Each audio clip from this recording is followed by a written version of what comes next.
అందరికీ నమస్కారం. AP CM Chandrababu Naidu గారు విదేశాలకు వెళ్ళబోతున్నట్టు తెలుస్తుంది. అయితే ఇది అఫీషియల్ పర్యటన అంటారా లేకుంటే ప్రైవేటు పర్యటన అంటారా? ఒకసారి డిస్కస్ చేద్దాం. ప్రస్తుత స్టూడియోలో జర్నలిస్ట్ శేషరావు గారు ఉన్నారు. వెల్కమ్ చెప్దాం. Hello sir. హలో సార్, ఇది ఎలాంటి పర్యటన అనుకోవచ్చు? సో చంద్రబాబు నాయుడు గారు అయితే విదేశీ పర్యటన చేయబోతున్నారు. 30వ తారీఖున ఉదయం బయలుదేరి మళ్ళా 4వ తారీఖు వరకు ఆయన విదేశాల్లో ఉంటారు.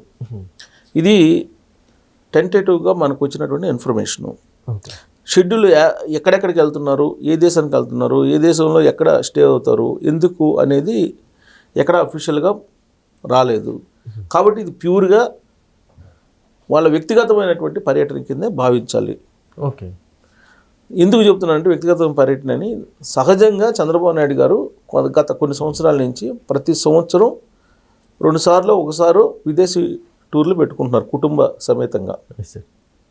అంతకుముందు అయితే చంద్రబాబు నాయుడు గారు ఫ్యామిలీకి కూడా టైం ఇచ్చేవాళ్ళు కదా. ఆ విషయాన్ని భువనేశ్వరి గారు కూడా అనేక సందర్భాల్లో చెప్పారు. ఆయన ప్రజాసేవకి అంకితం అయిపోతారు. ఆయనకి కీర్తి అనేది ఒక రకమైనటువంటి వ్యసనం. కీర్తి అనేది ఆయనకి కష్టపడటం అనేది ఒక వ్యసనం ఆయనకి. ఆయన గురించి బాగా తెలిసినటువంటి వాళ్ళు చెప్తారు. ఇది కీర్తి ఖండూతి అంటారు.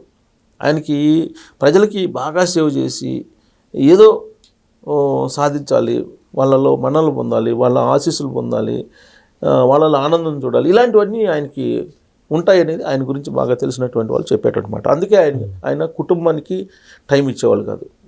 స్నేహితులు అనేవాళ్ళు ఎవరు లేరు అనేది ఆయనకి చాలామంది చెప్తుంటారు. దానికి కారణం ఏంటంటే స్నేహితులు లేకపోవడం కాదు, స్నేహితులు ఉంటారు. కానీ ఎప్పుడు అవసరమైతే అప్పుడు మాత్రమే, ఎంతవరకు అవసరమైతే అంతవరకు మాత్రమే మాడతారు ఆయన. అంతే తప్ప స్నేహితులు లేరు అనేది అది కరెక్ట్ కాదు. ఉన్నారు.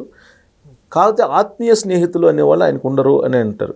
కారణం ఏంటంటే పని చేసేటువంటి వాళ్ళకి వర్కహాలిక్ అంటారు. ఈ వర్కహాలిక్ పీపుల్కి రిలేషన్స్ అనేది పెద్దగా నామినల్గా ఫీల్ అవుతారు వర్కహాలిక్ పర్సన్స్. అలాగే ఫంక్షన్స్, పండగలు, పబ్బాలు ఇవన్నీ నాన్ సీరియస్ కింద వీళ్ళు తీసుకుంటారు. దీన్ని అర్థం చేసుకోలేనటువంటి వాళ్ళు ఉంటారు. వాళ్ళు ఏమంటారంటే ఇతనికి ఫ్రెండ్స్ ఉండరు, ఇతనికి ఎవరు పట్టరు, ఇతను ఎవరికి సహాయం చేయరు, లేదంటే ఇంకోటి మాట్లాడుతుంటారు. చంద్రబాబు నాయుడు గారి గురించి కూడా రాజశేఖర రెడ్డి గారు బతికున్నంత వరకు ఇదే చెప్పేవాళ్ళు. రాజశేఖర రెడ్డి గారు బతికున్నంత కాలం చంద్రబాబు నాయుడు గారి గురించి ఆయనకి స్నేహితులు ఉండరు, ఆయన నవ్వడు, వాళ్ళ తల్లి చనిపోయినప్పుడు కూడా ఆయన వెళ్ళలేదు, ఇలాంటివన్నీ ప్రచారం చేశారు అప్పట్లో. రాజశేఖర రెడ్డి గారు కూడా క్లోజ్ ఫ్రెండ్ అని విన్నాం కదా సార్. అంత క్లోజ్ కాదంట.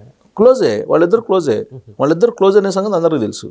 మరి రాజకీయంగా ఈయన్ని డ్యామేజ్ చేయాలి, వ్యక్తిగతమైన డ్యామేజ్ చేయటం మొదలుపెట్టారు. రాజకీయంగా డ్యామేజ్ చేయలేనటువంటి పరిస్థితుల్లో ఏం చేస్తారు, వ్యక్తిగతంగా డ్యామేజ్ చేస్తారు. సహజంగా అదే జరుగుతాయి రాజకీయాల్లో. రాజశేఖర రెడ్డి గారు సుదీర్ఘకాలం పాటు పోరాడారు చంద్రబాబు గారి మీద. ఎంతకాలం పోరాడారు? కాంగ్రెస్ పార్టీలో 25 సంవత్సరాలు ఏమో పోరాడి చివరి నిమిషంలో ఆయన ముఖ్యమంత్రి అయ్యారు. చంద్రబాబు నాయుడు గారు ఎప్పుడో ముఖ్యమంత్రి అయ్యారు. వాళ్ళిద్దరూ ఒకేసారి 78లోనేమో రాజకీయాలు మొదలు పెడితే చంద్రబాబు గారు ముఖ్యమంత్రి అయిపోయారు 95కి. రాజశేఖర రెడ్డి గారు ముఖ్యమంత్రి అయింది ఇప్పుడు 2004లో. అంటే చంద్రబాబు గారు ముఖ్యమంత్రి అయింది 10 సంవత్సరాలకు. అది కూడా చంద్రబాబు నాయుడు గారిని టార్గెట్ చేసి చంద్రబాబు నాయుడు గారి వ్యక్తిత్వ హననం చంద్రబాబు నాయుడు గారి మీద చేసి ఇలాంటివన్నీ నేను చెప్పేది ఇలాంటివన్నీ చేసి రకరకాలుగా ఈయనకున్నటువంటి ఇమేజ్ని డ్యామేజ్ చేసి రకరకాల ప్రయత్నాలు చేసి రాజకీయాల్లో ఎవరైనా చేస్తారు. అది రాజశేఖర రెడ్డి గారే చేస్తారని చెప్పట్లేదు. నేను చంద్రబాబు నాయుడు గారు కూడా రాజశేఖర రెడ్డి గారి గురించి మాట్లాడారు. సో ఇది ఏ పొలిటీషియన్ అయినా ఏ రాజకీయ పార్టీ అయినా చేసేదే. సరే, ఎట్టకేలకు ఆయన సీఎం అయ్యారు. అయితే నేననేది చంద్రబాబు నాయుడు గారి షెడ్యూల్, చంద్రబాబు నాయుడు గారి ఎలా ఉంటుందని చెప్తున్నా. చంద్రబాబు నాయుడు గారు ప్రతిపక్షంలో ఉన్నా అధికార పక్షంలో ఉన్నా ఆయన షెడ్యూల్ ఎప్పుడు టైట్ ఉంటుంది. జనరల్గా ప్రతిపక్షంలో ఉన్నప్పుడు ఏముంది ఆరాంగా ఉంటారు కదా అని చెప్పి అనుకుంటారు. ఆరాంగా ఉండే లీడర్లు కూడా ఉన్నారు. కానీ చంద్రబాబు నాయుడు గారు అలా కాదు. ఆయన ప్రతిపక్షంలో 15 సంవత్సరాల పాటు ఉన్న ఈ 15 సంవత్సరాల టెన్యూర్ని తీసుకుంటే 2004 నుంచి 2014 వరకు ఆయన ప్రతిపక్షంలో ఉన్నారు కదా. ఆయన టెన్యూర్ని తీసుకుంటే ముఖ్యమంత్రికి ఎంత బిజీగా ఉన్నారో ప్రతిపక్షంలో కూడా అంతే బిజీగా ఉంటారు ఆయన. తర్వాత మనకు 2019 నుంచి 2024 వరకు తీసుకున్నా కానీ ఆయన షెడ్యూల్ ఎప్పుడు బిజీగానే ఉండేది. కాబట్టి ఆయన ఎప్పుడు వర్కహాలిక్ టైం ఇచ్చేవాళ్ళు కాదు, ఫ్యామిలీకి టైం ఇచ్చేవాళ్ళు కాదు, ఫ్రెండ్స్ అనే వాళ్ళతోటి ఎక్కడికన్నా పోయి ఎంజాయ్ చేద్దాం అనేటువంటి మెంటాలిటీ కాదు. సో కాబట్టి అందుకే అందరూ స్నేహితులు లేరు అని అంటుంటారు. బట్ నిజంగా ఫ్యామిలీకి కూడా ఆయన టైం ఇవ్వాలి. ఆ విషయాన్ని నేను చెప్పడం కాదు, క్లెయిమ్ చేయటం కాదు, భువనేశ్వరి గారే క్లెయిమ్ చేసేవాళ్ళు. అయితే తర్వాత ఈ కామెంట్స్ ఎక్కువైపోయిన తర్వాత ఆయన ప్రతి ఆదివారం భువనేశ్వర్ గారికి కేటాయించారని చెప్పి చెప్తూ ఉంటారు తెలుగుదేశం పార్టీలో బాగా తెలిసినటువంటి వాళ్ళు. ఓకే. అంటే ఆదివారం వచ్చిందంటే నో అపాయింట్మెంట్స్, ఓన్లీ భువనేశ్వర్ గారికి ఆ టైం. మరి ఆ టైంలో కూడా ఏం చేస్తారని ఆసక్తిగా చాలామంది జర్నలిస్టులు నాలాంటి వాళ్ళు అడిగారు. 1-2 సందర్భాలు ఆయన్ని అడిగినప్పుడు ఈ హెరిటేజ్ ఫుడ్స్ కానీ, ట్రస్ట్ కానీ, ఎన్టీఆర్ ట్రస్ట్ కానీ, వీటి ఉన్నాయి కదా యాక్టివిటీస్, ఈ యాక్టివిటీస్కి సంబంధించినటువంటి వీళ్ళిద్దరు కూర్చొని మాట్లాడుకుంటారట. ఓకే. ఆ రోజు ఒక సండే రోజు మొత్తం కంప్లీట్గా ఫ్యామిలీ ఇష్యూస్ని, ఫ్యామిలీకి సంబంధించినటువంటి అంశాలని మాట్లాడుకుంటారు. మిగతా ఏమైనా ఎమర్జెన్సీ అయితే తప్ప ఫ్యామిలీ ఇష్యూస్ నో, ఒక సండే తప్ప. అలా ఫిక్స్ చేసుకున్నారు ఆయన. తర్వాత విమర్శలు పెరిగేటప్పటికి ఆ విమర్శలు పెరగకపోతే అది కూడా ఉండేది కాదు. కాబట్టి ఈ మధ్యకాలంలో ఇంకా మారారు. అవి రాజశేఖర రెడ్డి గారి నుంచి జగన్మోహన్ రెడ్డి గారు కూడా అదే కామెంట్స్ మొదలు పెట్టారు, వైఎస్ఆర్ కాంగ్రెస్ పార్టీ వాళ్ళు. అందుకని ఆయన ఫ్యామిలీకి కూడా టైం ఇప్పుడు ఎక్కువగా ఇస్తున్నారు. ఫ్యామిలీకి టైం ఇస్తున్నారు, ప్రజలకు ఎలా ఇస్తున్నారు అనుకోండి, ఫ్యామిలీకి కూడా టైం ఇస్తే ఆయన గత కొన్ని సంవత్సరాల నుంచి ఆయన ప్రతి సంవత్సరం కూడా ఒకసారో 2 సార్లు ట్రిప్ వెళ్తున్నారు, విదేశీ ట్రిప్ వెళ్తున్నారు కుటుంబ సమేతంగా. ఇప్పుడు కూడా అలానే ప్రైవేటు టూర్ అనుకుంటున్నాను నేనైతే. ఇది ఆయన ఫ్యామిలీతోటి దాదాపు 4-5 రోజులు ఆయన విదేశీ టూర్ వెళ్తున్నారు. లండన్ వెళ్తున్నారు, లేకపోతే సింగపూర్ వెళ్తున్నారు, స్విట్జర్లాండ్ వెళ్తున్నారు అనేది ఇంకా వాళ్ళు ఫ్యామిలీతో వెళ్తున్నప్పుడు ఎక్కడికి వెళ్తున్నారు ఏంటి అనేది మనం స్క్రూటినీ చేయాల్సిన అవసరం లేదు. ఫ్యామిలీ ట్రిప్ కాబట్టి, ప్రైవేట్ ట్రిప్ కాబట్టి ఎవరెవరు వెళ్తున్నారు కూడా అనవసరం. అది ఎవరెవరు ఎంతమంది వెళ్తున్నారు, అందరిని తీసుకెళ్తున్నారా, లోకేష్ గారు కూడా వెళ్తారని అంటే లోకేష్ గారు వెళ్ళకపోవచ్చు అని నాకు తెలిసినంత వరకు. ఎందుకంటే ఆల్రెడీ ఇక్కడ యాక్టివిటీస్ ప్రభుత్వంలో ఉన్నారు కాబట్టి, అక్కడ ప్రభుత్వ పరిపాలన చాలా స్పీడ్గా ఉంది కాబట్టి బహుశా ఆయన వెళ్తారు, లేదంటే ఆయన కూడా వెళ్తారేమో.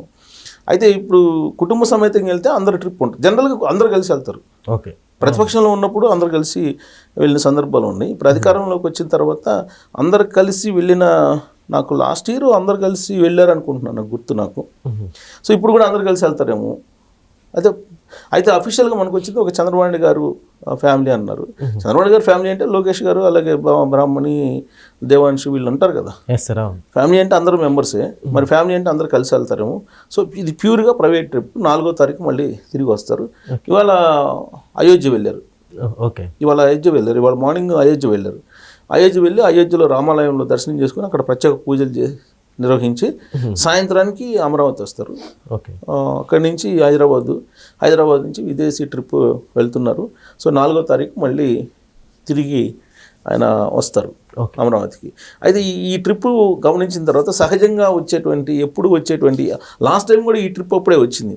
ఈ ట్రిప్ అయితే సింగపూర్ వెళ్ళేటువంటి అఫీషియల్ ట్రిప్ ఏదో మొత్తం మీద 4 రోజులు ట్రిప్కి వెళ్తే ఆయన ఈ 4 రోజుల్లో ఆయన సీఎం ఇక్కడ ఉండరు కాబట్టి ఎవరు సీఎం, పవన్ కళ్యాణ్ సీఎం అవుతాడా అనేది ఒక చర్చ వచ్చింది అప్పుడు. అలాంటిదే ఉండదు. ఆయన ట్రిప్కి వెళ్ళినా పరిపాలన జరుగుతుంటుంది. ఒకవేళ ఏదన్నా ఇమీడియట్గా అత్యవసర పరిస్థితి అయితే అక్కడి నుంచి ఫోన్లో మానిటర్ చేస్తారు. ఇక్కడ డిప్యూటీ సీఎం ఉన్నారు, డిప్యూటీ సీఎం వరకే. కానీ సీఎంగా బాధ్యతలు తీసుకొని పవన్ కళ్యాణ్ గారు చేస్తారు. ఆయన ట్రిప్కి వెళ్తున్నారు కాబట్టి ప్రైవేట్ ట్రిప్కి అనేది అది రాజ్యాంగబద్ధంగా ఎక్కడా లేదు. అలాంటి పవర్స్ కూడా ఉండవు. Okay sir, thank you.